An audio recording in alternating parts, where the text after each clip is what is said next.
기도하겠습니다.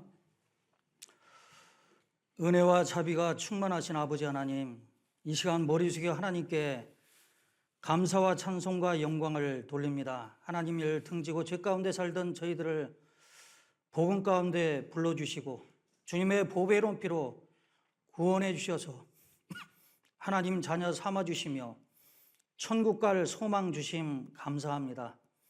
오늘 주일을 허락하시고 주님의 피로 구원받은 성도님들 주님의 몸된 교회 가운데 모아주시니 감사합니다. 저희를 받아주시며 또 하나님의 말씀으로 교훈해 주시고 하나님의 뜻이 무엇인지 하나님이 작정한 이 마지막 시대 또 어떻게 살아가야 될 것을 또 일깨워 주시고 육신의 소욕대로 사는 것이 아니라 하나님의 뜻대로 남은 생에 살아갈 수 있도록 도와주옵소서. 우리 시대에 너무나 죄악이 충만하고 마귀가 두루다니며 삼킬 자를 찾고 있습니다. 한 사람도 마귀의 계계에 넘어지지 않게 하시고 주님 앞에 설 때까지 끝까지 믿음 지키며 주님 섬기며 주님을 기쁘시게 하며 살아갈 수 있도록 도와주옵소서. 주님이 뜻하셔서 또 이곳에 주님의 몸된 교회를 세우셨으니 우리 평택교회를 통해 많은 영혼들이 구원함을 얻을 수 있도록 도와주옵소서. 또 내일부터 가질 5개구 집회에도 많은 분들 참석하여 하나님에 대한 믿음 가질 수 있도록 역사해 주옵소서. 오늘 주님 앞에 나왔습니다. 하나님의 말씀으로 일깨워 주셔서 내 삶의 양식이 될 수 있도록 도와주옵소서. 여러 가지 어려운 형편에 있는 분들, 원치 않는 질병 가지신 분이 있으면 하나님께서 은총 베풀어 주셔서 속히 어려움에서 질병에서 노임을 얻을 수 있도록 도와주옵소서. 또 우리 담임 목사님 일행 내일 또 미주 동계 수련회 차 떠납니다. 오고 가는 일에 또 함께 하시고 역사해 주옵소서. 전국의 전 세계 주님의 이름으로 모이는 곳곳마다 함께 하시고 주님으로 영광받아 주옵소서. 이 한 시간 주 성령께 의지하오며 예수님 이름으로 기도드렸습니다. 아멘. 베드로전서 4장입니다. 신약성경 베드로전서 4장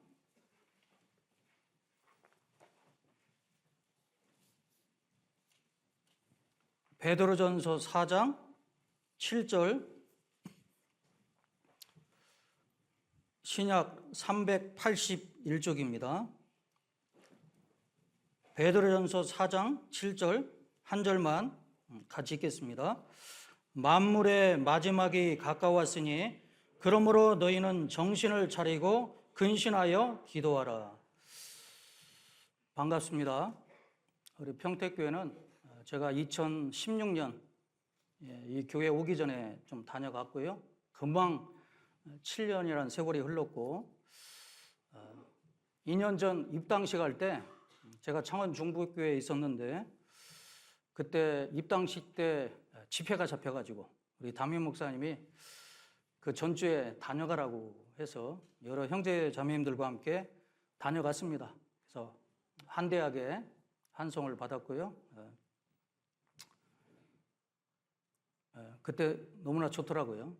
그래서 예전에 7년 전에 좀 왔을 때하고 지금에는 좀 우리 성도님들이 많이 희생을 했는지 이렇게 큰 교회당을 준비함으로 말미암아 좀 앞에서 보니까 그래도 많이 이렇게 구원받고 교회가 성장한 것 같아서 너무나 좋습니다. 벌써 이제 올해 12월 둘째 주가 됐잖아요.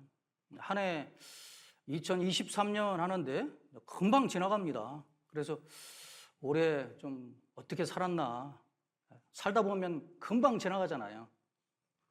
그래서 정말 나이만 한 살씩 더 먹어가나 그런 생각도 들고 그래서 좀 어떤 말씀을 좀 전할까 생각하다가 오늘 여기 본문 말씀에 만물의 마지막이 가까웠으니 그러므로 너희는 정신을 차리고 근신하여 기도하라.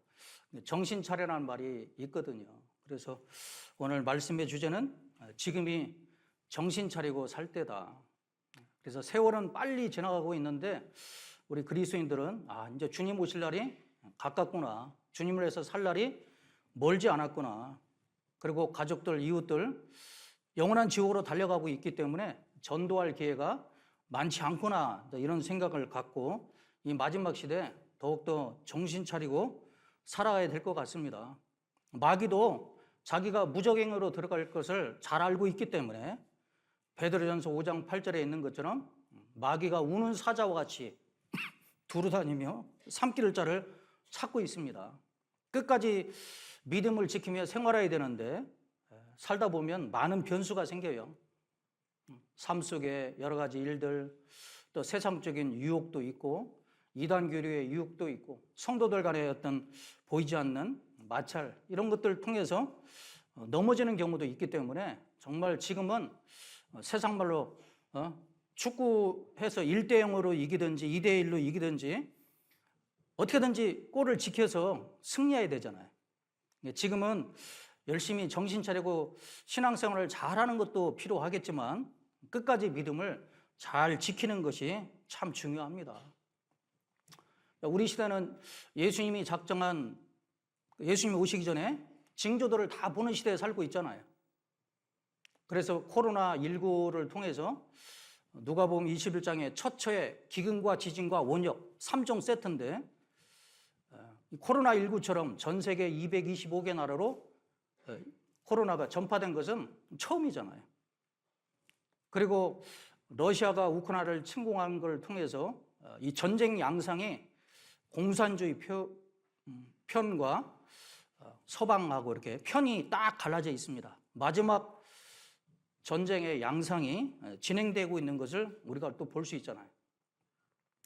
그리고 이스라엘 민족이 하마스를 침공함으로 말미암아, 물론 이제 이것은 휴전은 되겠지만 이것이 만약 확전된다면 이란이 개입한다든가 그러다 보면 미국이 개입하고 러시아도 개입하게 되면 누가 중재합니까? 우리가 알다시피 적그리스가 또 출연해서 7년부 평화조약을 딱 맺는다면, 그래서 이런 조짐들을 보면 적그리스가 출연 준비도 돼가고 있구나.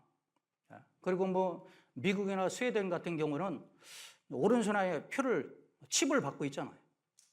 그러니까 적그리스가 출연해서 표 받을 준비가 다 돼가고 있습니다. 어제 저녁에 그 뉴스를 봤는데요. 유엔에서 유엔 안보리 국가가 15개의 나라가 되더라고요. 13개 나라가 휴전을 해야 된다고, 이스라엘 하마스 휴전을 해야 된다고 찬성을 했는데 미국에서 반대했습니다. 아예 이번에 하마스 싹 없애버려야지, 그렇지 않으면 그들에게 시간을 벌어준다. 그래서 하여간 이런 일이 누가복음 21장 28절에 보면 이런 일이 되기를 시작하거든 머리를 들라 너희 구속이 가까웠느니라. 주님 오실 날이 가깝기 때문에 더 정신을 차리고 살아가야 되지 않는가 생각합니다. 그래서 하여간 주님은 도적같이 오신다고 했기 때문에 그날과 그 시는 모르지만 예수님 오시기 전에 어떤 징조나 어떤 시기, 때를 통해서 주님 오실 날이 가까운 것은 분명한 사실입니다. 그러면 우리는 정신 차리고 살아가고 있는가? 성경은 그렇지 못하잖아요. 마지막 시대의 성도들의 모습이 마태복음 25장 그 열처녀의 비유를 통해서, 또 요한계시록 3장 라오디게아의 교회의 모습을 통해서 마지막 시대 성도의 모습이 잘 나와 있어요. 마태복음 25장의 그 열처녀의 비유를 보면은 슬기로운 5처녀는 기름을 준비했잖아요. 성령. 예수님 맞을 준비를 했습니다. 그런데 주님을 믿지만 미련한 5처녀는 기름을 준비하지 못했잖아요. 그런데 마태복음 25장 5절에 보면 다 졸며 잘세, 다 존다라고 되어 있습니다. 다라는 말씀에 나도 포함될 수 있구나. 마지막 시대의 성도니까요. 신랑이 올 때가 됐는데 깨어있어서 맞이해야 되는데 다 존다라고 되어 있습니다. 신앙을 보면은 이 성경에 보니까 바울 사도는 다람질 한다고 했잖아요. 뛰어가는 신앙생활을 하는 사람이 있고 걸어가는 신앙생활을 하는 사람이 있고 앉아있는 사람이 있습니다. 민수기 31장에 보면 이스라엘 백성이 가나안 땅 정복하러 가야 되는데 루벤 지파든가 여기 앉았고자 하느냐, 앉아있는 신앙이 있거든요. 그리고 세상과 타협하면서 적당히 교회 나오고 아유의 세상에 빠져서는 잠자는 신앙도 있잖아요. 뛰어가는 신앙이 아니라면은 내가 정말 정신 차리고 살지 않으면 안 될 거다라는 생각을 갖습니다. 그래서 베드로전서 4장 7절에 만물의 마지막이 가까웠으니, 이 말씀이요 우리 시대에 가장 적합한 말씀이잖아요. 마지막이 가까웠으니 그러므로 너희는 정신을 차리고 근신하여 기도하라. 근신한다는 것은 자기 몸가짐이나 행동을 조심하는 것을 말하잖아요. 그래서 너희는 구원받은 성도들을 말하고 있습니다. 이 마지막 시대에 정신 차리지 못한 사람들이 많이 있기 때문에 성경에 그렇게 말씀하고 있잖아요. 뭐 이방인들은 뭐 말할 것도 없죠. 이방인들은 성경에는 뭐라고 되어 있습니까? 전도서 9장 3절에 보면 인생의 마음에 악이 가득하여 평생에 미친 마음을 품다가 후에는 죽은 자에게로 돌아가는 것이라. 세상 모든 사람이 다 미쳐서 산다. 우리 시대는 정말로 제정신이 아닌 사람들이 너무나 많습니다. 돈에 미치고 일에 미치고 일 중독자들이 너무너무 많잖아요. 먹고 사는 일에 미치고 도박에 게임에 미치고 육체적 쾌락에 미치고 어떤 먹는 일에 스포츠에, 저 유럽 같은 경우는요 이 공이 신이에요. 축구에 막 열광을 하고 있잖아요. 모든 사람이 미쳐서 살고 있습니다. 그래서 오래전에 어떤 가수 노래 제목이 미쳤어. 나는 미쳤어. 정말 미쳤어. 그런 노래 들어봤죠? 뭐 저는 제목만 압니다. 그 뒤는 몰라요. 오죽 했으면 미쳤다는 말을 할까요? 전도 집회 때 이렇게 이제 와서 말씀을 들으면 우리 시대 마지막 시대에 되어지는 징조들을 보면 이 세상 끝이 다 됐구나. 하나님의 심판을 피해야 되겠다. 이런 마음을 가져야 되잖아요. 그런데 영적 불감증입니다. 아무 느낌이 없어요. 제정신이 아니죠. 죄 문제를 통해서 이런 죄가 있으면 성경이 사실이고 하나님이 계시고 죽으면 심판이 있고 영원한 지옥이 있다고, 지옥 가서 영원히 살아야 된다고 뭐 영상을 보여줘도 아무 느낌이 없습니다. 저는 뭐 개인적으로 구세군 집안에 좀 태어나서 살다가 교회를 어릴 적에 다녔어요. 근데 재미가 없더라고요. 맨날 장난만 치니까 선생님이 그럽니다. 너 같은 애는 안 오는 것이 도와주니까 교회 나오지 마라. 그래서 안 다녔습니다. 그러다 1982년도 대학에 다닐 때 이 성경이 사실한 걸 알았어요. 야, 성경이 사실이면 하나님이 계시네? 그러면 죽음의 세계, 천국과 지옥이 있는데 나는 지옥 가겠네. 큰일 났다. 그 생각이 들었습니다. 제 고향이 충남 논산인데 대전에 계신 분이 저희 아버지께 말씀을 전하는데 저한테 전한 것도 아니에요. 옆에서 딱 들어보니까 이게 사실이야. 마음에 문제가 생기더라고요. 뭔가 찾아봐야 되겠다. 그래서 찾아서 구원받았는데 정말 이제 구원받은 지 거의 한 40년 됩니다. 1984년도 받았는데 후회해 본 적 한 번도 없어요. 우리도 그렇잖아요. 어쩌다가 이 말씀을 통해서 구원받았는가. 교회는 너무나 많습니다. 그런데 참으로 복음을 전하는 교회는 적잖아요. 얼마 전에 오강남이라는 종교학자, 그 사람이 그 삼성 이병철 회장님이 죽기 전에 24가지 의문이 있었잖아요. 그 의문을 그 사람이 오강남 그분이 답하다, 그 내용이 이제 유튜브에 있는 제목을 한번 봤습니다. 한번 들어봤더니요, 말도 안 되는 말을 갖고 있습니다. 옛날에는 뭐 천국 지옥이 먹혀 들어갔지만 지금 우리 시대는 기독교는 좀 변화해야 된다. 우리 시대 천국과 지옥은 그걸 통해서는 많은 사람에게 어필이 안 된다. 기독교도 바뀌어야 된다. 세상 말로 성경의 성자도 모르는 거잖아요. 성경의 핵심이 뭐예요? 만약 지옥에 없다면 믿을 필요 없잖아요. 천국 가고 싶은 사람만 가고. 천국과 지옥이 있습니다. 예수님이 지옥에 대해서 60번 이상 말씀했거든요.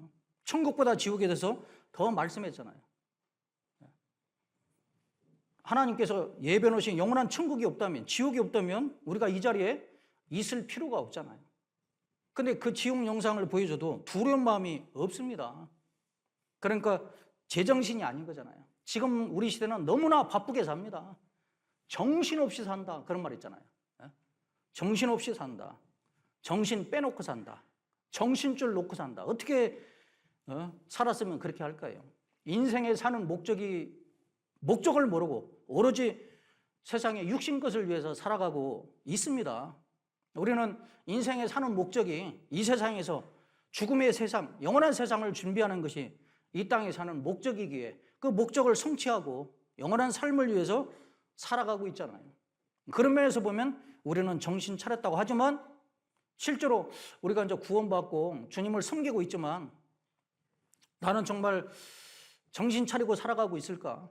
성경대로. 정말 마태복음 6장 33절에 너희는 먼저 그의 나라와 그를 구하라. 주님의 일이 먼저냐, 내 일이 먼저냐, 주님을 위해 사느냐, 정말 나를 위해 사느냐, 하나님 중심으로 사느냐, 자기 중심으로 사느냐, 정말 하나님이 예배 놓으신 면류관을 바라보고 열심히 살아가고 있는가, 그냥 교회에 나오는 것으로 조금 11조 하는 것으로 만족하고 적당히 살아가고 있는가. 요한계시록 3장 14절 이하의 라오디게아 교회 모습처럼 덥지도 않고 차지도 않으면 우리가 정신 차리지 못한다는 것을 생각해 볼 수 있습니다. 적당히 미지근하다고 했잖아요. 육신과 세상과 타협하는 거잖아요.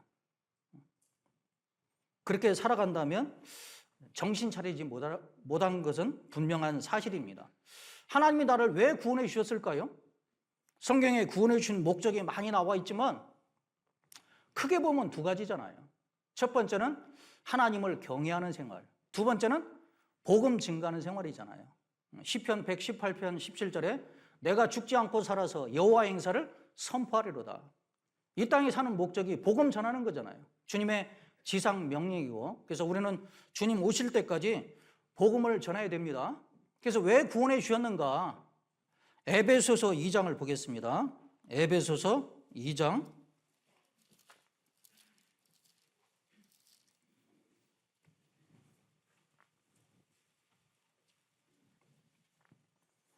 에베소서 2장 8절입니다. 에베소서 2장 8절 너희가 그 은혜를 인하여 믿음으로 말미암아 구원을 얻었나니 이것이 너희에게서 난 것이 아니요 하나님의 선물이라. 십자가의 은혜로 보배로운 피로 우리가 구원을 받았죠. 그리고 10절에 우리는 그의 만드신 바라 새로운 피조물입니다. 그리스도 예수 안에서 선한 일을 위하여. 선한 일이 뭐겠어요? 어려운 사람 도와주는 것도 선이지만 하나님 오실 때 지옥 가는 영혼을 구원하는 일, 그것보다 선한 일은 없잖아요. 선한 일을 위하여 지으심을 받은 자니 새로운 피조물이 됐습니다. 이 일은 하나님이 전에 예비하사 우리로 그 선한 일을 하려면 그 가운데서 행하게 하려 하십니다. 그 가운데라고 되어 있잖아요. 그래서 이 복음을 전하려면 교회를 통해서 하나님이 역사하시기 때문에 그 가운데서 생활을 해야 될 거예요. 그래서 복음 증가하는 일에 우리가 힘써야 되겠고, 그리고 하나님은 나의 아버지가 되셨습니다. 아들로서 하나님을 섬기는 생활, 그걸 경외라고 하잖아요. 시편 130편 4절에 보면 사유하심이, 죄를 사해 주심이 주께 있으면 주를 경외케 하려 하십니다. 하나님을 경외케 하기 위해서 우리를 구원해 주셨다고 분명히 나와 있습니다. 하나님을 경외하려면 교회에 나와야 되잖아요. 요한복음 12장 26절에 사람이 나를 섬기려면 나를 따르라. 나 있는 곳에서 나를 섬기는 자도 거기 있으리니 사람이 나를 섬기면 내 아버지께서 저를 귀히 여기시라. 주님을 섬기려면 주님이 계신 것이 교회이기 때문에 우리가 주님을 섬기기 위해서 교회 앞에 나온 거예요. 근데 말씀을 배우고 말씀대로 순종하며 사는 생활을 가져야 하나님을 경외한다고 말할 수 있잖아요. 말라기서 2장을 가보겠습니다.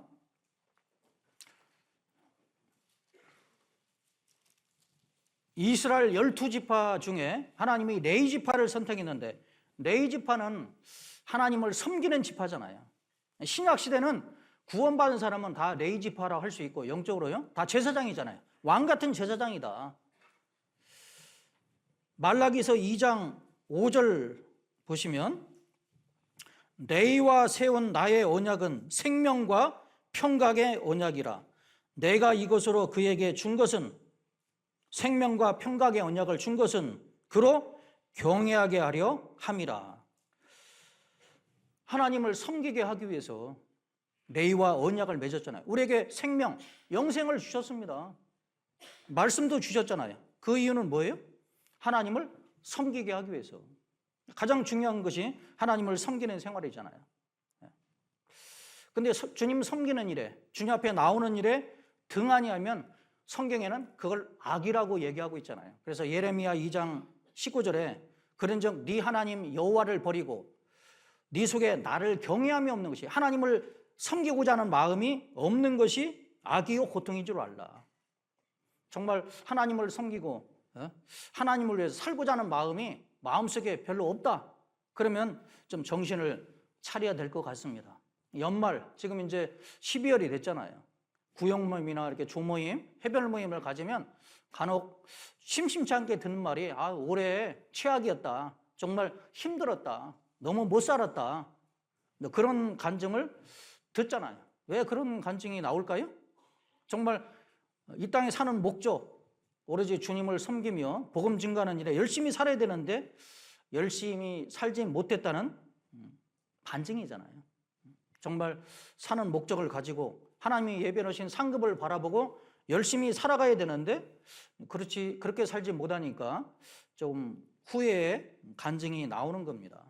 그래서 정말 열정을 가지고 목적을 가지고 열심히 살지 않으면 신앙이 유지를 되든지 아니면 퇴보할 수밖에 없는 거예요. 그래서 우리가 지금이라도 좀 정신을 차려서 살아야 되거든요. 성경적으로 보면 좀 엄밀히 따져보면요, 나는 정신 차리고 살까? 아까 마태복음 25장 5절에 슬기로운 다섯 처녀, 비련한 다섯 처녀가 다 졸며 잘세하지만 나도 그 중에 들어갈 수 있다 생각해 보면, 저도 돌이켜보면요, 더 뜨거운 열정을 가져야 되는데 이 마지막 시대에 열정이 식어져 살고 있잖아요. 이게 라오디게아 성도들에게 책망하는 내용이 뭐냐면 열심을 내라, 회개하라, 열심을 내라. 뜨거운 열정을 가져야 되는데 그런 것들이 많이 식어져 있는 것이 분명한 사실입니다. 그럼 사람들은 언제 정신 차릴까요? 언제 정신 차리냐 봤더니 일 다 저질렀을 때, 세상 말로 발등에 불 떨어졌을 때 정신 차리잖아요. 뭐 어떤 폐가 망신을 한다든가 큰 병을 얻으면 그때 정신 차립니다. 그렇잖아요? 술 먹는 사람도 뭐 간경화나 간암이 오면 술을 끊는다든가 정신 차리고, 담배 피우는 사람도 폐암이 걸리면 정신 차리잖아요. 사업하시는 분도 말씀 들어보자 하는데 돈 버는데 정신 없다가 쫄딱 망하면 그때 정신 차리고 말씀 듣고 구원받는 사람도 종종 저는 여러 번 봤습니다. 성경에도 그런 사람이 있잖아요. 가룟 유다, 예수님께 3년 반 동안 얼마나 많은 말씀을 들었어요. 예수님께 직접 말씀을 들었다니까요. 죽은 자를 살리는 이적, 그런 이적을 많이 봤음에도 불구하고 재물의 눈이 어두워서 예수님을 알아보지 못했잖아요. 그리고 나중에 은 30에 팔았습니다. 뭐 예수님이 죄가 없기 때문에 뭐 감옥 가겠나 죽겠나 그런 생각 가졌는데 이 종교가들이 예수님을 죽이려고 견할했잖아요. 그 모습을 보고, 정죄됨을 보고 마음에 괴로워서 정신 차린 거죠. 근데 주님 앞에 돌아오면 되는데 가룟 유다가 예수님을 팔아서 지옥 간 것이 아니라 돌아오지 않아서 지옥 갔잖아요. 그때 정신 차렸는데 너무나 마음이 괴로운지 나가서 자살해버렸습니다. 에서도 팥죽 한 그릇에 장자의 명분을 팔았잖아요. 히브리서 12장에 가보면 망년된 자라고 얘기합니다. 나중에 돌이키고 회개할 기회를 얻으려고 눈물을 흘렸잖아요. 축복을 기업으로 받으려고 눈물을 흘리면서 회개했지만 회개할 기회를 얻지 못했다. 진정으로 회개하고 돌아오지 않았단 말이잖아요. 그래서 일 저지르고 정말 나중에 깨달으면 늦다는 말이에요. 지금이라도 정신 차릴 필요가 있습니다. 이 베드로도 예수님이 너희 중에 너희가 다 나를 버리리라. 예수님이 베드로가 나는 결단코 버리지 않겠습니다. 예수님이 베드로에게 오늘 밤이라고 했거든요. 닭 2번 울기 전에 네가 나를 3번 부인하리라. 여러분 오늘 밤이라는데 그거 잊어버릴 수 있어요? 나를 3번 부인한다. 엄청난 말이잖아요. 예수님이 하여간 붙잡혀 갔습니다. 베드로 따라가다가 나중에 여종의 말에 3번 부인했잖아요. 3번째 부인하니까 닭소리가 딱 옵니다. 꽃기어 오르니까요. 그 닭소리에 그 위대한 베드로가 회개했다는 거 아니에요. 정신 번쩍 났을 겁니다. 통곡을 했죠. 그리고 주님 앞에 돌아왔기 때문에 사도행전 2장, 3장, 4장 보면은요. 정말 설교했을 때 3,000명, 5,000명 구원받는 것을 볼 수 있잖아요. 바울 사도도 정말 예수 믿는 자를 잡으러 다메섹에 가다가 하늘에서 소리가 들렸잖아요. 사울아 사울아 어찌하여 나를 핍박하느냐. 주여 네 신이 오니까 나는 네가 핍박하는 예수라. 하늘에서 소리가 들렸거든요. 하나님의 소리가 들려야 되는데 나는 네가 핍박하는 예수라. 그럼 예수님이 하나님이신가? 거기서 바울 사도가 깨졌잖아요. 하늘에서 소리가 들렸습니다. 그리고 눈이 멀었잖아요. 그리고 아나니아라는 사람이 자기한테 와서 안수해서 눈을 떠지게 하는 환상을 봤습니다. 그리고 실제로 아나니아가 와서 안수하니까 눈이 떠졌거든요. 그 네 가지 기적을 통해서 정신 차렸습니다. 내가 하나님을 대적했구나. 예수님이 진짜 하나님이시구나.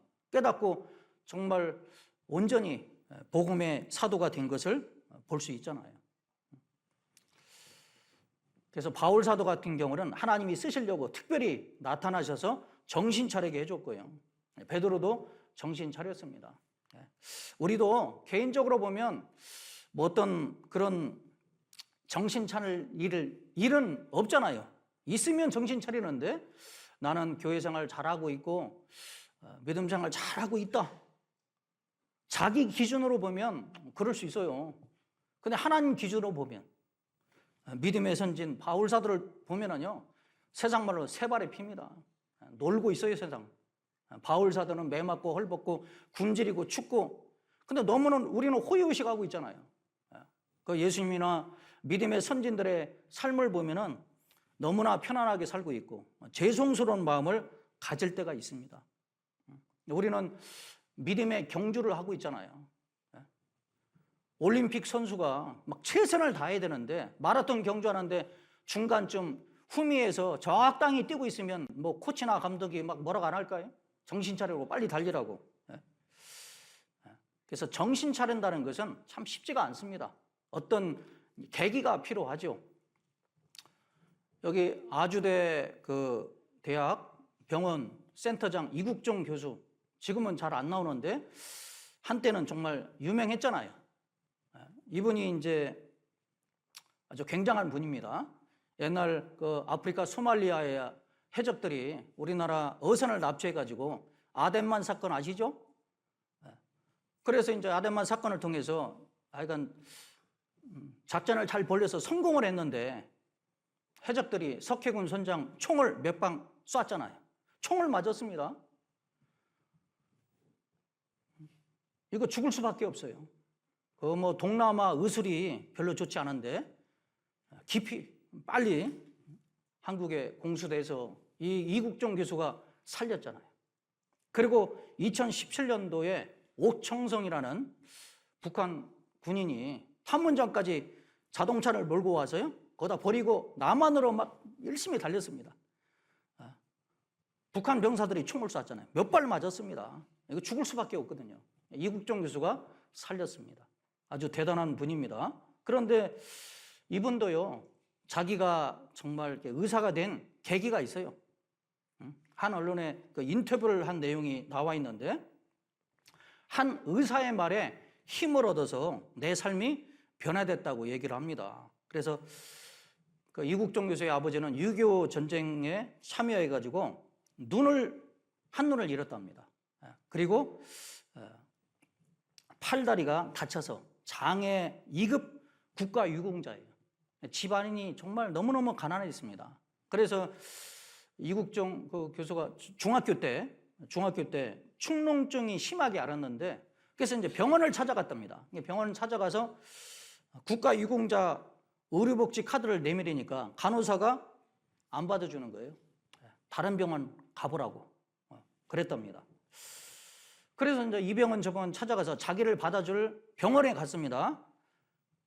그래서 이제 거기서 이학산이라는 외과 의사를 만납니다. 그 의사가 하는 말이 뭐라고 얘기하냐면, 복지카드를 내미니까 아버지가 자랑스럽겠구나.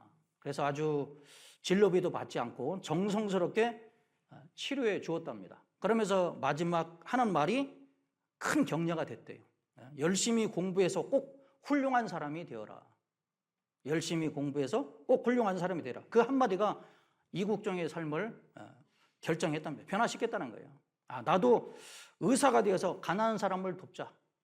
그리고 아픈 사람을 위해서 봉사하며 살자. 그 마음가짐을 가지고 열심히 공부해서요, 대한민국의 외상증증 환자 치료에 가장 뛰어난 의사가 된 것을 볼 수 있잖아요. 계기가 있습니다. 그러면 우리에게도요, 어떤 계기가 필요할 수도 있습니다. 에스라서 그 1장에 가보면 페르시아 고레스 왕을 하나님께서 감동시켜서 하나님 백성 된 자는 자기 땅으로 돌아가서 성전을 지어라. 성전을 지으라고 했습니다. 그런데 이제 고국 땅에 돌아갔잖아요. 성전 지을 생각을 안 하는 겁니다. 그래서 자기 집만 먼저 짓고 있어요. 학개서 1장에 판벽한 집, 널판 집으로 집을 근사하게 짓고 있습니다. 그래서 하나님이 학개 선자를 총독 수르바벨과 대제사장 여호수아와 그 많은 백성들에게 보내서 하나님의 말씀으로 말했잖아요. 너희 소위가 좋지 못하다. 성전을 먼저 지어야 되는데 자기 일에 빠르다고 전대에 구멍을 떨어진다. 외쳤습니다. 그때 이제 외칠 때가 6월 1일이에요. 6월 1일. 그런데 학개서 1장 뒤편에서 보면 그 학개 선자의 말을 들었던 총독 수르바벨 또 대제사장 여호수아 그리고 그 백성들이 감동이 됐다고 했습니다. 감동시켜가지고 성전을 지었어요. 그때가 언제냐? 그 말을 할 때가 6월 1일 학개 선자를 통해서 말씀이 내려왔고 전 지대를 놓았는데 그때가 6월 24일이에요. 그러니까 하나님 말씀을 들었을 때 마음에 뜨거운 감동이 되면 내가 정신 차리고 변화가 되잖아요. 그래서 하여간 우리도 이제 정신 차려야 될 이유를 한 6가지를 좀 말씀드려보려고 합니다. 첫 번째, 내가 정신 차려야 될 이유는 성령으로 시작했다가 육체로 마치면 안 되잖아요. 시작은 좋았는데 우리가 시작할 때 확실한 것을 끝까지 견고히 잡으면 그리스도의 영광 중에 참여한 자가 된다고 히브리서 1장 14절에 나와 있는데 그 갈라디아서 3장 3절에 나와 있잖아요. 너희가 이같이 어리석으냐? 성령으로 시작했다가 육체로 마치겠느냐? 우리는 요셉같이 다니엘같이 바울같이 성령으로 마쳐야 되잖아요. 히브리서 11장에 가보면 다 믿음으로 끝이 좋은 사람들입니다. 신앙은 시작도 중요하죠. 구원받아야 되잖아요. 구원받지 못하고 교회 생활하는 것은 종교 생활에 불과합니다. 하나님과 관계가 없어요. 마태복음 7장에 가보면 21절 이하에 나더러 주여 주하는 자마다 천국에 다 들어갈 것이 아니다. 다만 아버지의 뜻대로 행하는 자라에 들어요. 아버지 뜻이 요한복음 6장 40절에 내 아버지의 뜻은 아들 보고 믿는 자마다 영생 얻는 것이다. 영생을 얻어야 돼. 근데 마태복음 7장 22절에 그날에 많은 사람이 주의 이름으로 선자 노릇하고 귀신 쫓아내고 많은 병을 고쳤어요. 권능을 행했습니다. 주님은 불법을 행하는 자라 내게서 떠나가라. 내가 너희를 도무지 알지 못한다. 모른다고 했거든요. 영생을 얻어야죠. 영생 얻지 않았기 때문에 모른다고 하는 거잖아요. 히브리서 11장에 가보면 삼손의 이름이 나와 있습니다. 삼손은 사사 생활을 20년 했는데 사사기 14장에서 16장에 삼손에 대한 이야기 나오거든요. 3명의 여인, 딥나 여인, 가사 여인, 딜릴라 여인, 3 여인의 눈이 멀어가지고요. 자기 본분이 나신인이고 사사인데 나신의 3가지 소원을 다 어겨버렸어요. 제정신이 아닙니다. 그래가지고 하나님이 그냥 삼손의 두 눈을 뽑아버렸잖아요. 들릴라의 꼬임에 넘어가서 머리털을 밀었더니 힘이 사라졌거든요. 블레셋에 붙잡혀가서 좀 조림거리가 됐잖아요. 그러다가 나중에 이제 자기 신세도 봤을 것이고 머리털도 자랐습니다. 정신 차렸잖아요. 정신 차리고 마지막 한번 저에게 원수를 갚을 힘을 주십시오. 그래가지고 하나님께 회개하고 힘을 얻어서 결국은 많은 사람을 죽였습니다. 회개했더니 마지막 때 정신 차렸더니 히브리서 11장에 삼손의 이름이 들어가 있잖아요. 끝이 참 중요한 겁니다. 우리도 지금 뭐 적당히 살았다면 더 뜨거운 열정을 가지고 살아가야 될 필요가 있죠. 그런데 반면에 솔로몬은 시작은 얼마나 좋았습니까? 하나님께 왕이 되자 1000번제를 드려서 하나님이 그 마음에 합했다고 돼 있고 총명과 넓은 마음을 줬잖아요. 처음에는 재판도 잘했고 나라도 잘 다스렸습니다. 그런데 하나님이 금하신 이방 여인들을 많이 끌어들였잖아요. 그러니까 나중에 이제 노망이 들은 겁니다.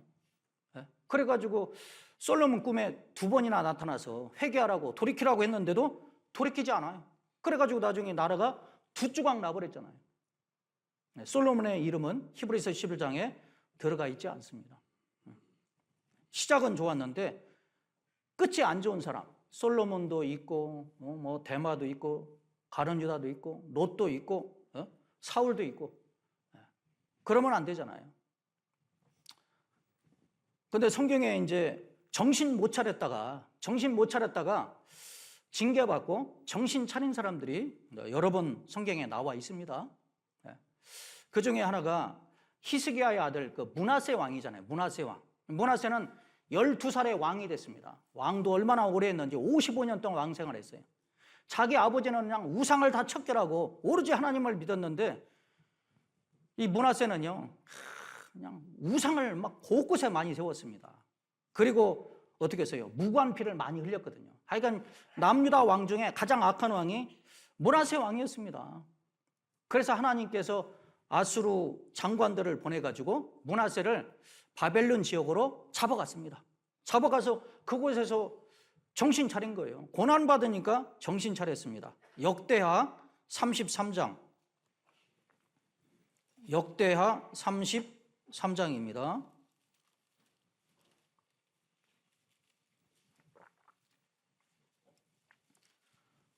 역대하 33장 10절 말씀입니다. 역대하 33장 10절 여호와께서 므낫세와 그 백성에게 이르셨으나 저희가 듣지 아니한 고로 여호와께서 아수르 왕의 군대 장관들로 와서 치게 하시매 저희가 므낫세를 사로잡고 쇠사슬로 결박하여 바벨론으로 끌어간지라. 저가 환난을 당하여 그 하나님 여호와께 간구하고 그 열조의 하나님 앞에 크게 겸비하여 기도한 고로 하나님이 그 기도를 받으시며 그 간구를 들으시사 저로 예루살렘에 돌아와서 다시 왕위에 거하게 하시매 므낫세가 그제야 여호와께서 하나님이신 줄을 알았더라. 바벨론에게 포로로 잡혀가니까 그때 정신 차린 거예요. 그리고 이제 우상을 다 버리고 하나님만 온전히 섬기니까 어떻게 됐습니까? 마태복음 1장에 예수님 족보에 므낫세의 이름이 딱 올라가잖아요. 므낫세도 정신 차렸고 다윗도 잘 섬겼다가 자기 수하에 있는 장수들은 전쟁터에서 전쟁하고 있는데 자기는 오후에 늦잠 자고 일어나다가 한 여인의 목욕하는 모습을 보고 간음죄, 살인죄를 졌잖아요. 그래서 밧세바가 아이를 낳기까지는요 하나님이 잠잠했습니다. 그러다가 사무엘하 12장에 나단 선자를 보여서 다윗 선자를 막 책망했잖아요.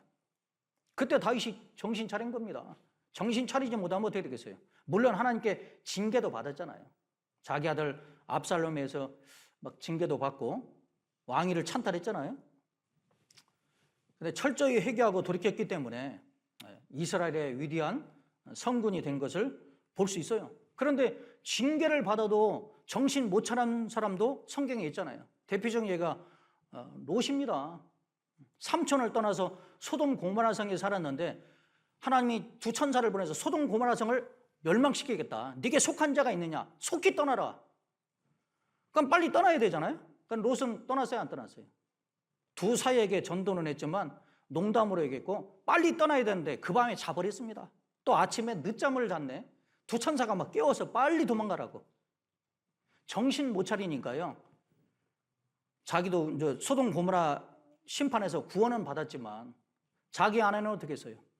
뒤를 돌아본 거로 소금기둥이 있고 두 사이 구원 못 시켰잖아요. 롯이 정신 차리지 못하니까 가족 구원화가 안 된 걸 볼 수 있습니다. 나중에 정신 차리고 아브람 품에 돌아오면 되는데 돌아오지 않는 것을 우리는 성경을 통해서 발견합니다. 그리고 민수기 20장에 발람이 있잖아요. 모압 왕 발락이 발람을 초청해가지고 이스라엘 저주하라. 하나님께서 가지 말라겠는데 높은 직책을 주겠다, 재물 주겠다 하니까 그 눈이 어두워서 갔잖아요.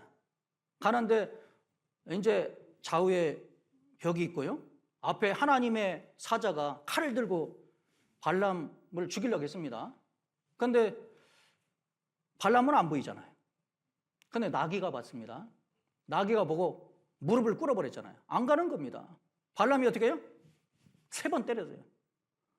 때리니까 하나님이 나귀 불러서 왜 때려? 나귀가 말을 했으면 이거 보통 일이 아니잖아요. 내가 잘못 갔구나. 정신 차려야 되는데 정신 못 차렸잖아요.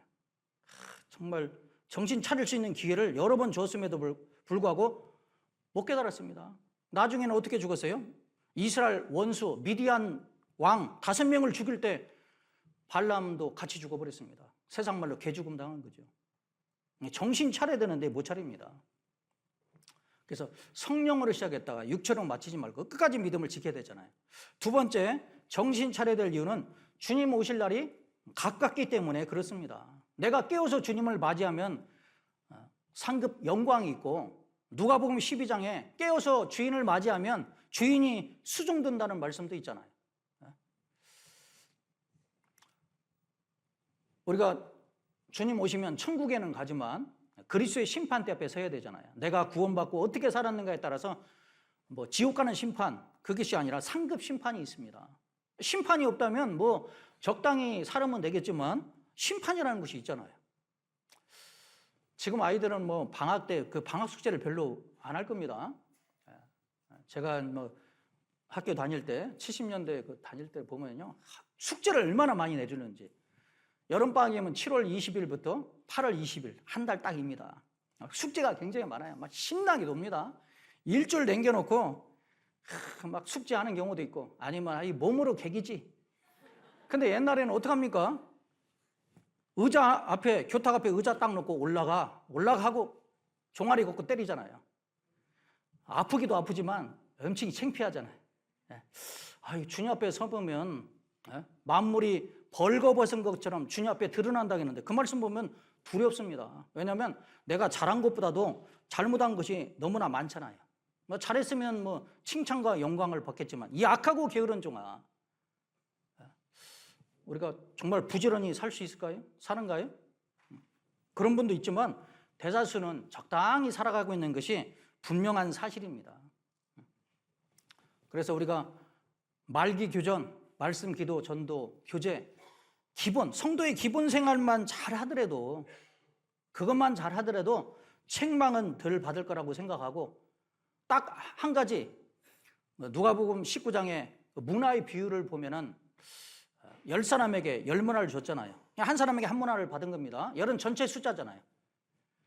그런데 하여간 한 문화 가지고 10문화 남긴 사람, 뭐 5문화 남긴 사람, 11사람 있죠? 칭찬받은 사람도 있고 고을 받은 사람도 있는데 한 문화 받아가지고 수건을 쌌습니다. 주님을 해서 아무것도 일하지 않았거든요. 주님이 책망하시기를 은행에 맡겼다면 별려라도 얻을 거 아니냐. 교회잖아요. 내가 구원받았으면 교회 생활만 잘하더라도 책망은 안 받는다. 이게 제일 중요한 것이 교회 생활이에요. 교회 떠나는 것은 주님을 떠나는 겁니다. 주님 오실 날이 가깝기 때문에 마귀가 우는 사자같이 두루다니며 삼킬 자를 잡고 있습니다. 그러니까 세 번째 정신 차려야 될 이유가 뭐냐면 마귀가 삼킬 자를 찾고 있다는 겁니다. 그래서 정신 차리고 살아가야 돼요. 베드로전서 5장입니다. 세 번째 정신 차려야 될 이유는 마귀가 삼킬 자를 찾고 있다는 겁니다. 베드로전서 5장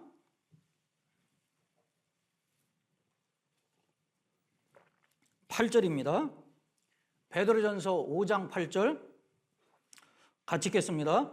근신하라 깨어라 너희 대적 마귀가 우는 사자같이 두루다니며 삼킬 자를 찾나니 너희는 믿음을 굳게 하여 저를 대적하라. 근신하는 것이라. 깨어있는 것이 정신 차리는 거잖아요. 마태복음 24장에 깨어있으라는 거, 그 깨어있으라는 것은 예비하고 있으라, 기름 예비. 그 마태복음 25장에는 기름을 준비하지 않는, 예비하지 않는 자는 신랑 맞이할 수 없잖아요. 깨어있으라는 것은 구원받는 거잖아요. 그리고 구원받고 주님의 몸된 교회 가운데 있어야만 주님이 우리를 지켜줍니다. 교회 생활하면서 정말 끝까지 믿음을 지키면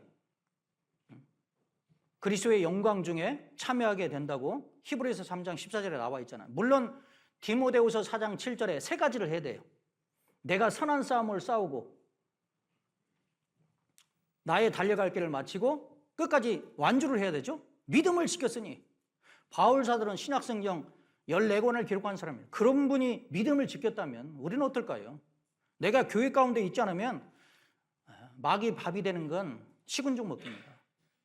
이 세 가지, 선한 싸움. 바울 사도는 복음을 전하는데 대적자들이 많습니다. 사도행전 20장 보면은 막 바울 사도를 죽이지 않고는 먹지도 않겠다는 40명. 많은 싸움 중에 복음을 전했다고 나와 있잖아요. 우리는 육신의 소욕과 죄악과 세상의 유혹과 싸워야 되잖아요. 선한 싸움을 싸우고 나의 달려갈 길, 신앙생활을 열심히 달려가야 되잖아요. 표대를 향해서. 바울 사도 표대를 향해서 위에서 부르신 상을 위해서 상주심을 바라보고 달려갔잖아요.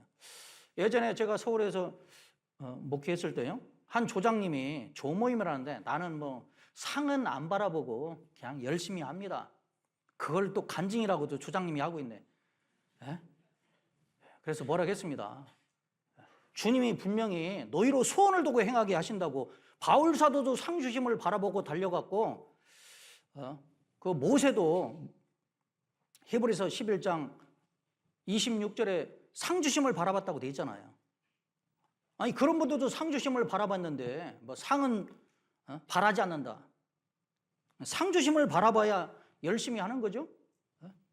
아니 운동선수들이 올림픽 가서 금메달 따려는 목적이 뭡니까? 큰 영광도 있지만 장래가 보장되잖아요. 연금도 나오고. 우리도 상주심을 바라봐야지.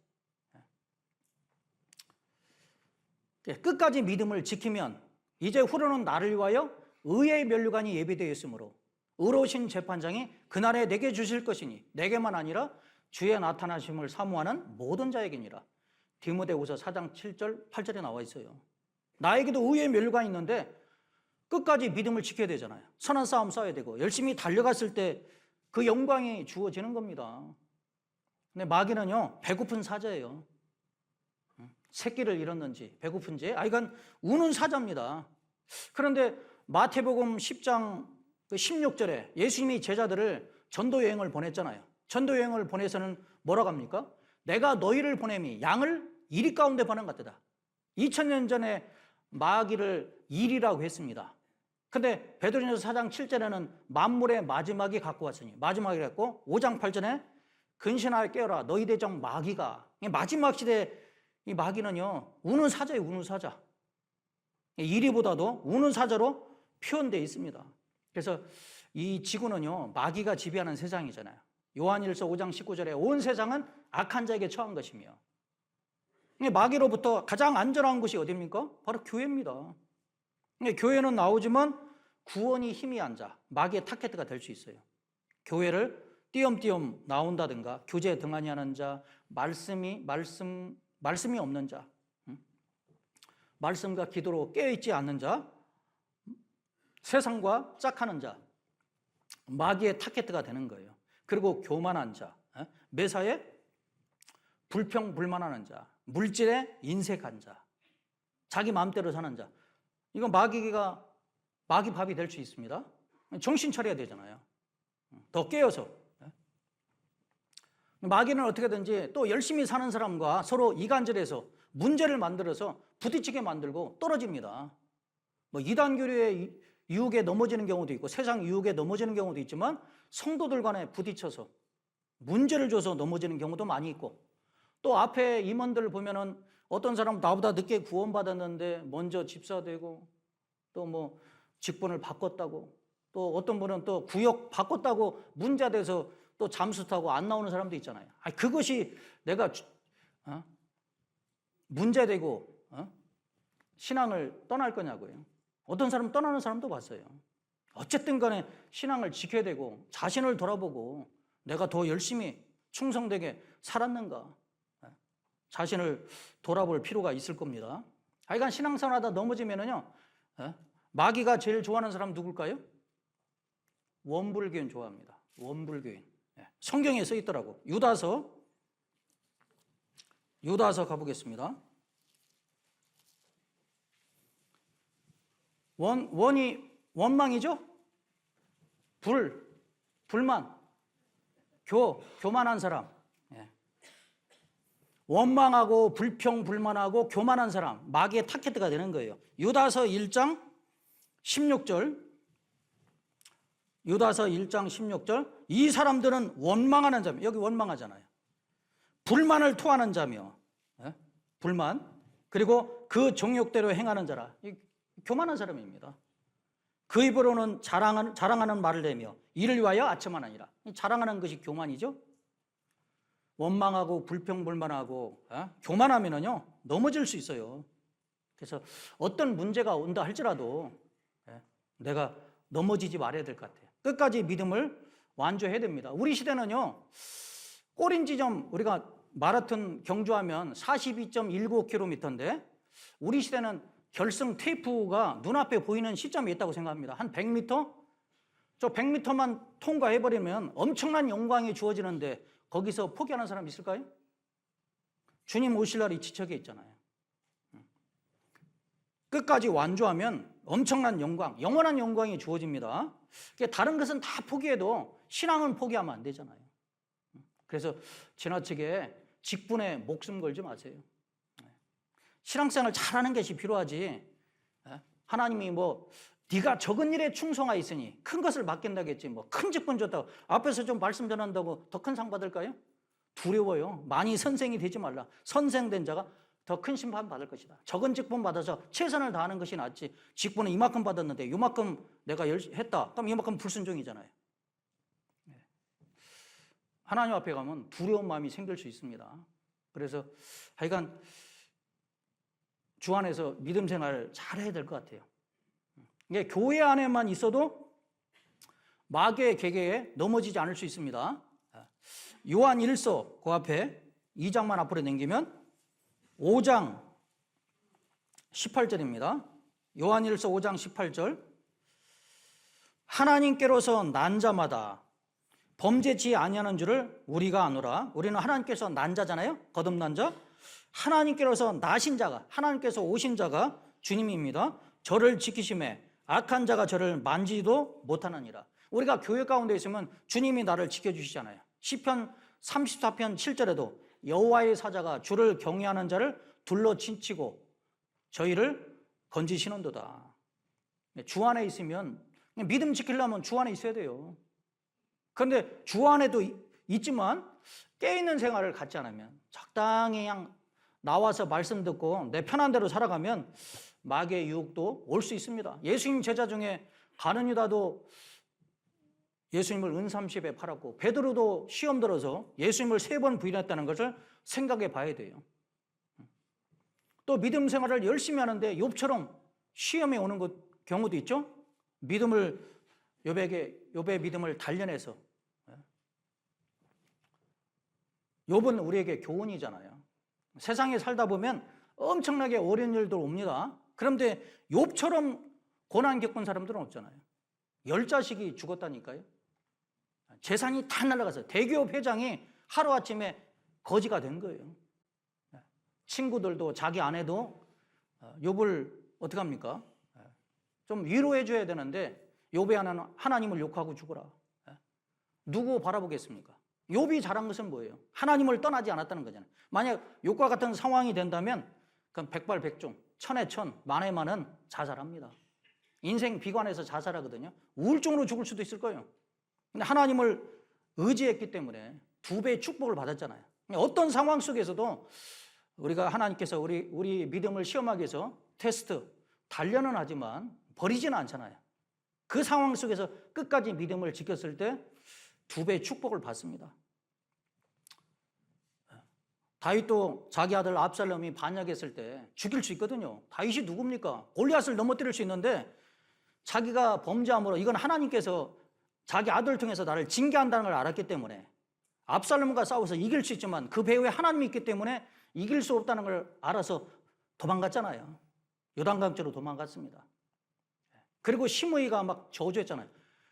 일개 신하가 왕한테 돌을 던지며 저주했잖아요. 비로 앉아라 가거라 막 아주 저주했을 때 그 밑에 장수들도 있고 다윗의 아내들도 있고 자식들도 있을 것이고 얼마나 창피합니까?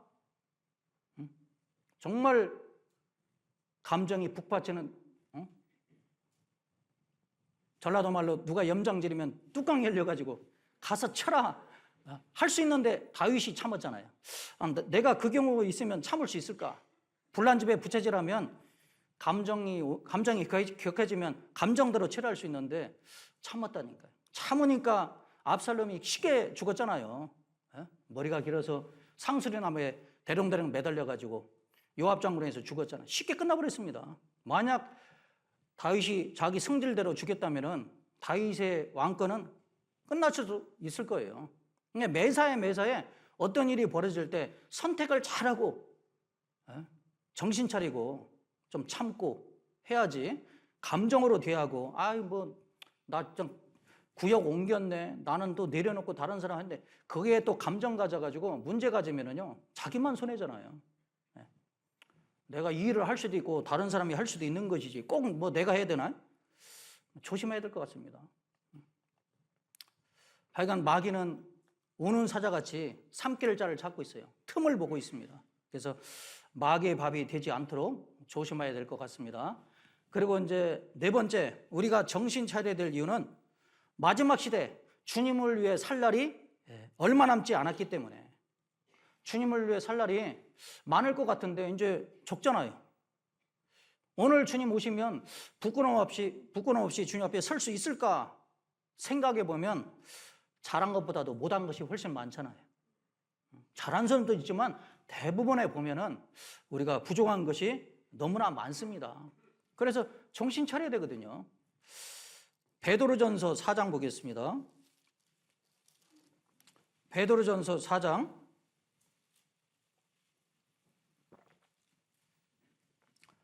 베드로전서 4장 1절입니다. 그리스도께서 이미 육체의 고난을 받으셨으니 너희도 같은 마음으로 갑옷을 삼으라. 주님이 이 땅에서 고난받았어요. 우리도 고난의 자취를 따라가야 돼요. 갑옷을 삼으라. 이는 육체의 고난을 받은 자가 죄를 그쳤으니 그 후로는 다시 사람의 정욕을 쫓지 않고 우리 육신의 소욕을 따라 살지 않고 오직 하나님의 뜻을 쫓아 육체의 남은 때를 살게 하려 함이라. 우리 육체의 남은 때가 멀지 않았습니다. 3절 너희가 음란과 정욕과 술 취함과 방탕과 연락과 무합한 우상 숭배를 하여 이방인의 뜻을 쫓아 행한 것이 지나간 때가 족하도다. 이방인의 뜻을 쫓아 육신의 소욕을 따라 살 거냐 아니면 하나님의 뜻을 쫓아 살 거냐 생각을 해봐야 되잖아요. 누가복음 17장 26절 이하에 보면 예수님이 노아의 때에 된 것과 같이 인자의 때에도 그러하리라.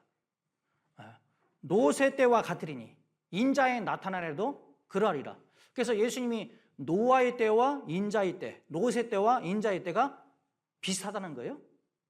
노아의 때 세상에 죄악이 꽉 찼잖아요. 사람이 꽉 찼습니다. 물로 심판했잖아요. 우리 시대 이 지구에 80억입니다. 죄악이 꽉 찼잖아요.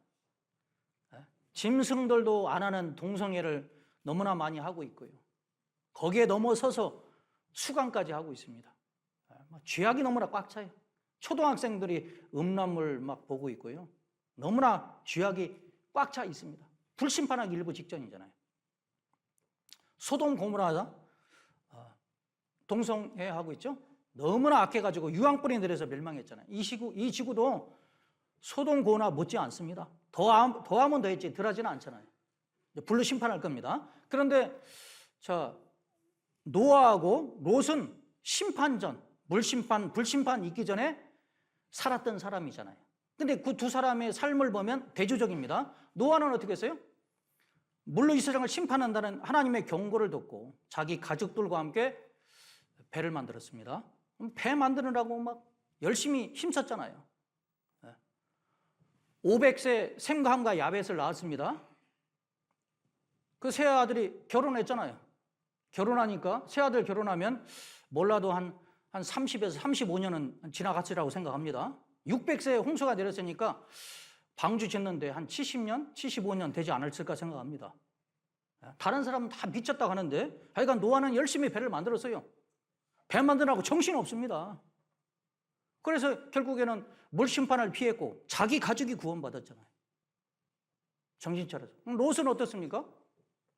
두 천사가 소돔 고모라 성을 멸한다 했는데 정신 차리지 못했잖아요. 그 베드로 후서 2장을 가보겠습니다. 베드로 후서 2장.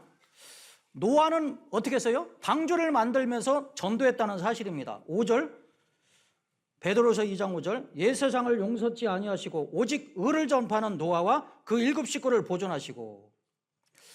노아는 방주 열심히 만들었고 전도했어요. 그런데 롯은 어떻게 했을까요?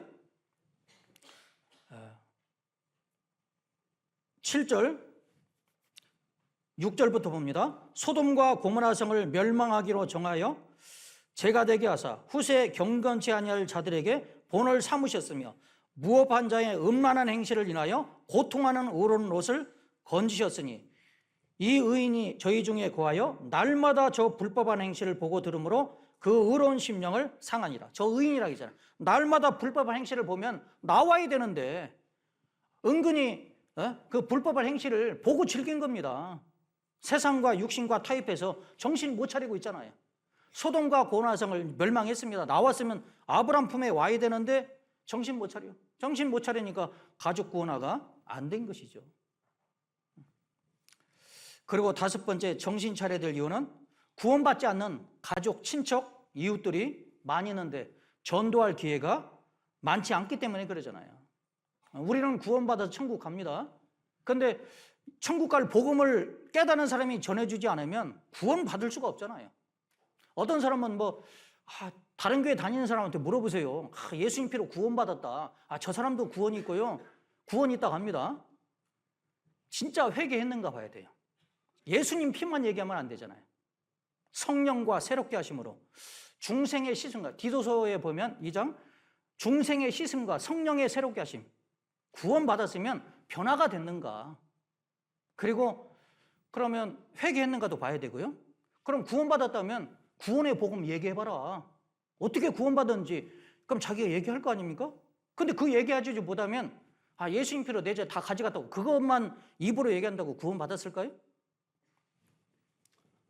그리고 물어봐야 돼 또. 그렇게 구원받았다면 몇 사람 구원받겠느냐, 전도했느냐. 근데 가족들 전도하고자 하는 그 영혼을 구원받게 하고자 하는 간절한 마음이 없잖아요. 되게 다른 교회는 그냥 교회당만 인도하려고 하지. 우리가 교회당 인도합니까? 말씀 들으러 가죠. 이 말씀을 통해서 복음을 들어야 구원함을 얻는 거잖아요. 얼마나 전도했는가. 그건 전도하지 않았습니다. 그러면 입으로만 예수님 피로 내 죄 씻었다고 하는 거지. 진정으로 복음을 전하는 것은 아니잖아요. 하여간 그리스도인이 이 땅에 사는 목적은 이 복음 증거하는 일입니다. 복음을 전하지 않으면 직무유기를 하는 거잖아요. 그래서 하나님이 에스겔에게는 이스라엘의 파수꾼을 세웠습니다.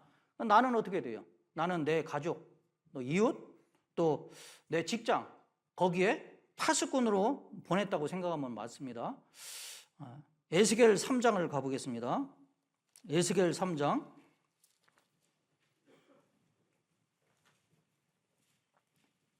에스겔 3장 17절.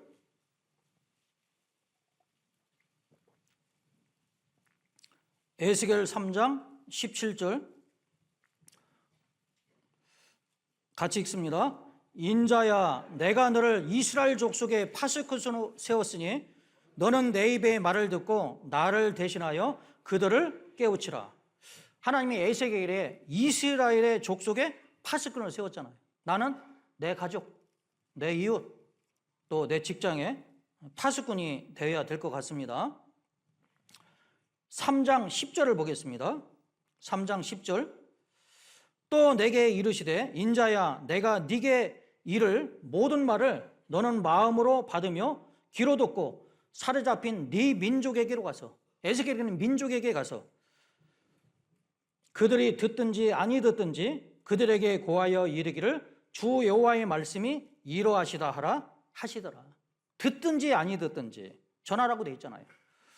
3장 27절 같이 읽습니다. 그러나 내가 너와 말할 때 내 입을 열리니 너는 그들에게 이르기를 주 여호와의 말씀이 이러하시다 하라. 들을 자는 들을 것이요 듣기 싫은 자는 듣지 아니하리니 그들은 패역한 족속이니라. 듣든지 아니 듣든지, 물론 마음을 사서 잘 지혜롭게 전하는 것이 필요합니다. 안 들으면 지옥 간다고 극단적으로 얘기하면 안 들을 수도 있잖아요. 한 사람 데려오기가 쉽습니까? 한 주간 말씀 듣기가 참 쉽지 않고요. 구원받기 어려워요. 그렇게 말씀을 들었는데, 제가 이제 80년대 말부터 이렇게 상담을 했는데 90년대 이게 상담하면요, 그냥 자료도 몇 가지 보여주면 다 믿습니다. 구원받으면 쪽쪽 교회에 붙어요. 그때는 복음 말씀 한 번 들으면, 예를 들어서 말씀의 깊이가 한 30cm 들어간다면 지금 한 번 들어가면 5cm나 들어갈까? 여러 번 들어가도 안 들어가고요. 교회 몇 번 한 2년 3년 나오다가 넘어지는 사람도 많습니다. 그만큼 신앙심이 안 들어가고 있는 거예요. 여러 번 드려야 된다니까요. 마음밭이 안 갈려. 왜 그럴까요? 마지막 시대에 사람 마음이 강팍해져 있어요. 마음이 가난해야 되는데 부여해. 그리고 영적인 것에 관심이 없어요. 그래서 세상에 아까 돌아가는 일들, 좀 이스라엘과 하마스의 전쟁 같은 거라든가, 러시아가 우크라이나 침공한 것들, 또 코로나가 온 것들, 이거 성경에 다 있다. 얘기하면서 성경 알면 이런 것들 강연에 가지면 이런 것들 세상 정세를 알 수 있다. 좀 듣고자 하는 마음을 갖도록 이렇게 해서 오게끔 해야지. 자기가 다 얘기해버리면 뭐 다 들었기 때문에 뭐 똑같네 그러면 안 되잖아요. 좀 들을 수 있는 호기심을 갖도록 말씀하고 인도하는 것이 필요할 것 같습니다. 그리고 마지막 6번째, 정신 차려야 될 이유는 모든 사람이 깨어있는 것이 주님의 명령이자 뜻입니다. 이 마지막 시대 깨어있으라는 말씀이 성경에 많이 나와 있잖아요. 깨어있으라. 마가복음 13장입니다. 마가복음 13장에 가보면 깨어있으라 깨어있으라 이 말을 4번이나 연속해서 말하고 있습니다. 깨어있는 것이 정신 차리는 거예요. 자기 위치를 지키는 겁니다. 마가복음 13장 28절,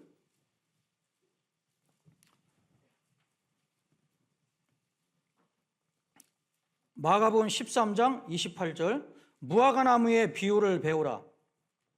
그 가지가 연하해지고 잎사귀를 내면 여름이 가까운 줄을 아나니 이와 같이 너희가 이 모든 일이 나는 것을 보거든 인자가 가까이 곧 문 앞에 이른 줄 알라. 주님 오실 날이 가깝죠?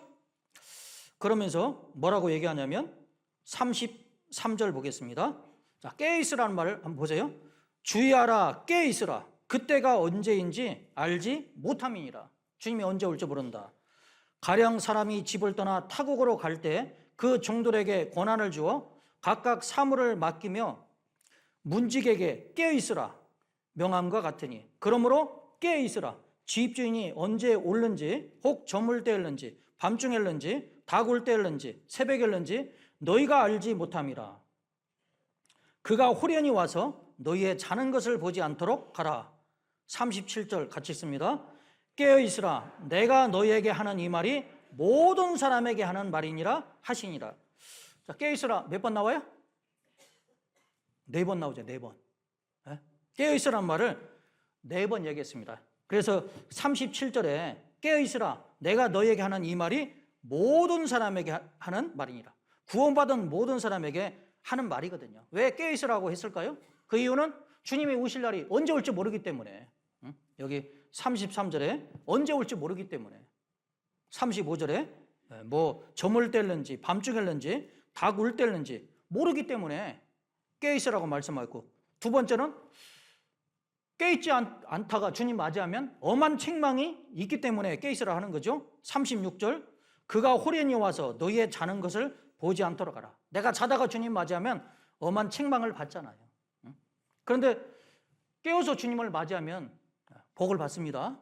주인이 나와 수종하리라. 그런 말씀이 누가복음 12장 37절 이하에 나와 있어요. 그래서 지금은 깨어 있을 때입니다. 여기 29절 말씀 보시면 이와 같이 너희가 이런 일이 나는 것을 뭐 하거든? 보거든. 이 보거든이 있거든요. 이 보거든을 봐야 됩니다. 누가복음 21장을 가보겠습니다. 누가복음 21장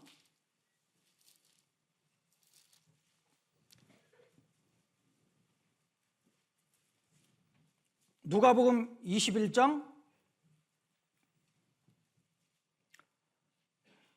20절입니다. 누가복음 21장 20절, 너희가 예루살렘이 군대들에게 에워싸이는 것을 보거든 동그라미 쳐보세요. 보거든 그 멸망이 가까운 줄 알라. 그때 유대에 있는 자들은 산으로 도망을 찌며 성내에 있는 자들은 나갈 찌며 촌에 있는 자들은 그리로 들어가지 말자다. 이 날들은 기록한 모든 것을 이루는 형벌의 날이니라. 그날에는 아이 벤 자들과 젖먹이는 자들에게 화가 있으리니 이는 땅에 큰 환난과 이 백성에게 진노가 있겠습니다. 예루살렘이 군대들에게 에워싸는 것을 보거든 뭐라고 합니까? 보거든 그 멸망이 가깝다. 빨리 도망가라고 말씀했잖아요. 예수님 생전에 이 말씀을 하셨습니다. 예수님이 AD 30년에 돌아가셨잖아요. 38년 지나서 AD 68년도에 로마의 베스파시안 장군이 5만 군사를 거느리고 쳐들어왔잖아요. 예루살렘을 함락시키려고 포위를 했습니다. 그러다가 갑자기 네로 황제가 자살을 했어요. 본국에서 네로 왕이 죽었다. 이게 베스파시안이 어떻게 했어요? 예루살렘을 포위했는데 군사를 이끌고 로마로 갔습니다. 갑자기 이제 예루살렘을 포위했다가 철수를 해버리니까요. 야, 살았다. 근데 예수님 말씀을 기억했던 분들은 야, 이게 이 말씀이 그땐가 보나. 도망간 사람은 살았잖아요. 다시는 안 오겠지. 그러면서 도망가지 않은 사람은 화를 받습니다. 베스파시안이 이제 황제가 됐습니다. 황제가 되고 AD 70년에 자기 아들 티투스 10만 대군을 보내서 예루살렘을 포위했잖아요. 5개월 동안 포위하고 110만 명을 죽이고 9만 7천 명을 포로로 잡아갔다고 이스라엘 역사학자 요세푸스가 정언합니다. 거의 다 죽었거든요.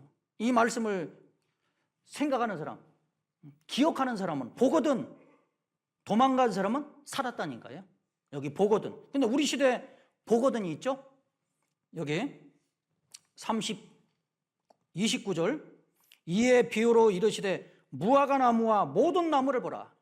2차 세계대전이 종식된 이후에 모든 나무, 우리나라도 독립했습니다. 그리고 무화과는 이스라엘 나라가 독립했잖아요. 모든 나무를 보라. 30절 싹이 나면 너희가 보고 여름이 가까운 줄을 자연히 아나니 이와 같이 너희가 이런 일이 나는 것을 보거든 동그라미 줬어요. 보거든. 우리 시대도 보는 거예요. 이스라엘 독립한 지가 지금 몇 년 됩니까? 75년 됐나요? 보거든 하나님의 나라가 가까운 줄을 알라. 주님이 오실 날이 가깝잖아요. 여기 보거든이 있습니다. 또 28절 이런 일이 되기를 시작하거든 동그라미 주세요. 시작하거든. 이런 일이 뭐예요? 누가복음 21장 앞에서 보면 예수님이 오시기 전에 징조들을 다 보거든. 뭐 10절부터 10절에 보면 또 이르시되 민족이 민족을 나라가 나라를 대적하여 일어나겠고 전쟁의 소문 들었죠? 첫째 큰 지진과 기근과 온역이 있겠고 예수님이 오시기 전에 징조들을 다 보거든. 28절 이런 일이 되기를 시작하거든. 벌써 시작한 지가 옛날입니다. 일어나 머리를 들라 너희 구속이 가까우니라. 주님 오실 날이 가깝다는 거잖아요. 그러니까 우리는 정신 차리고 살아가야 되잖아요. 정신 차린다는 말은 정의가 뭐냐? 다른 것에 마음과 생각이 빼앗겨서 자기 위치와 할 일을 잊었다가 어떤 계기를 통해서 자신의 이치를 알고 다시 자기 자리로 돌아와서 정상적인 삶을 사는 거잖아요. 학생이 공부해야 되는데 게임하다가 나중에 정신 차리고 이제 대학교 들어가니까 공부해야 되겠네? 다시 제자리에 돌아왔다? 그럼 정신 차린 거잖아요. 신앙적으로, 그래서 이제 술 먹고 담배 피고 노름하고 하면은 뭐라고 합니까? 옆에 친구가. 정신 차려. 정신 차려, 이 친구야. 뭐 그런 말 하죠? 신앙적으로도 내가 구원받고 교제생활 나오는데 내가 어떤 분은요, 일요일은 나와요. 또 수요일도 나옵니다. 골라서 취사 선택해서 교제는 나오고 주일은 말씀은 듣는데 교제는 참석하지 않는 경우도 있잖아요. 모든 교제를 참석해야 되잖아요. 구역 모임이든지 해별 모임이든지 참석을 해야 될 거예요. 교회 안에 또 내 위치가 있잖아요.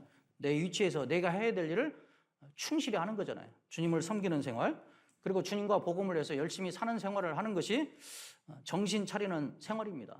근데 정신 차리지 못하면 세상 사람이든지 집안에서도 구원받지 않은 가족이 있으면 뭐라고 합니까? 저거 나이롱 신자라고. 집사는 뭐 집사, 잡사지. 껍데기 교인이라고. 그런 말 안 들을까요? 정말 주님과 복음을 해서 열심히 살아면 주변 사람들이 뭐라고 합니까? 미쳤다 가잖아요. 미쳤다. 미쳐도 잘 미쳐야 되잖아요. 바울 사도가 사도행전 26장에 보면 아그리파 왕하고 베스도 앞에서 구원 간증을 쫙 했습니다. 쫙 하니까 그 베스도가 뭐라고 합니까? 바울아, 네가 미쳤도다. 네 많은 학문이 너를 미치게 한다. 바울 사도가 뭐라고 했어요? 내가 미친 것이 아닙니다. 나는 정신 차리는 말을 하나이다. 사도행전 26장 25절 이해 보면 나는 정신 차리는 말을 해야 돼. 바울 사도가 미쳤어요? 미쳐도 주님과 복음을 해서 미치면 잘 미치는 거잖아요. 예수님도 요한복음 10장 20절 21절에 보면 종교가를 통해서 미쳤다는 소리를 들었습니다. 네가 귀신 들려 미쳤거늘. 예수님도 미쳤다는 소리를 듣거든요. 요한복음 8장 48절에는 유대인들이 예수님 보고 너는 사마리아 사람이라 귀신이 들렸다. 미쳤다는 말을 듣습니다.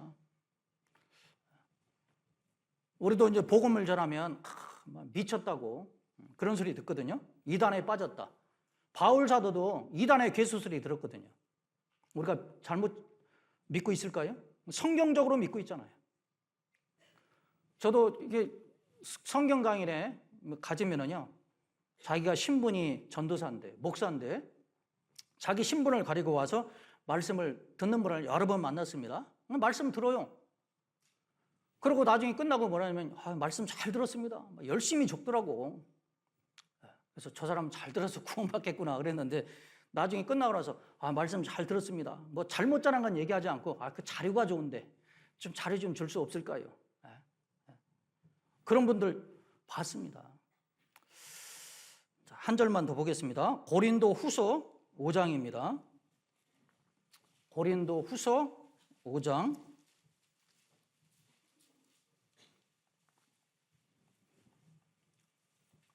고린도 후서 5장 13절 같이 읽습니다. 우리가 만일 미쳤어도 하나님을 위한 것이요 만일 정신이 온전하여도 너희를 위한 것이니 그리스도의 사랑이 우리를 강권하시는도다. 우리가 만일 미쳤어도 하나님을 위한 것이요 정신이 온전하여도 너희를 위한 것이니 그리스도의 사랑이. 저는 지옥이 무서워서 믿었습니다. 지옥을 안 가야지.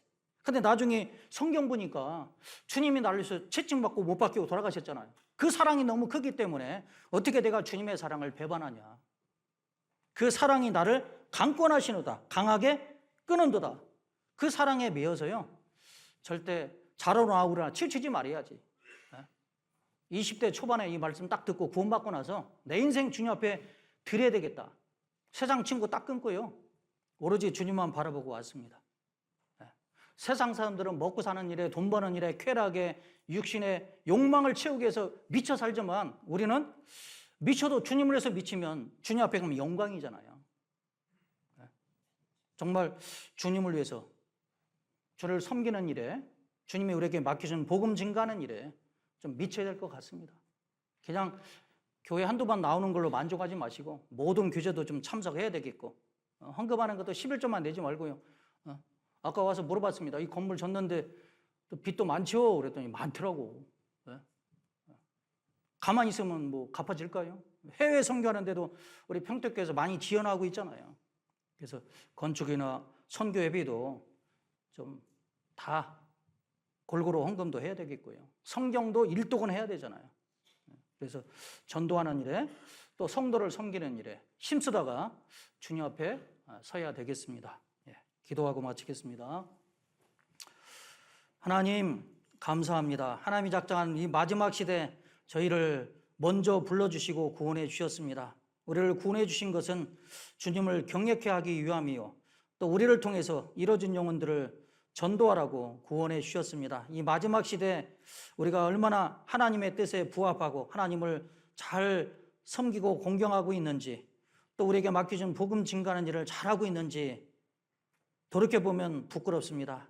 정말 나를 통해서 얼마나 많은 사람이 전도되고 구원받았는지 올해 또 한 사람이라도 인도했는지 우리가 더 정신 차리라고 오늘 말씀을 통해서 교훈해 주셨습니다.